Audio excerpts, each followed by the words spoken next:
احنا في عالم مشغول جدا، والمشغولية بتبعد عن ربنا.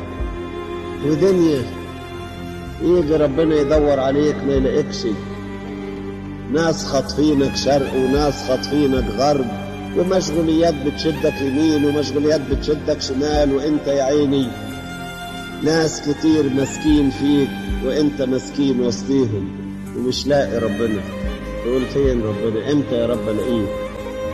امتى يا رب الاقيك؟ وامتى اقعد معاك؟ وامتى افضى من مشغولياتي؟ تقول لو اقدر اشوف دقيقتين لربنا يبقى كويس، لو اقدر اشوف 5 دقايق لربنا دي تبقى بركة كبيرة خالص. وبدأ ربنا يبقى على هامش حياتك وسط مشغولياتك.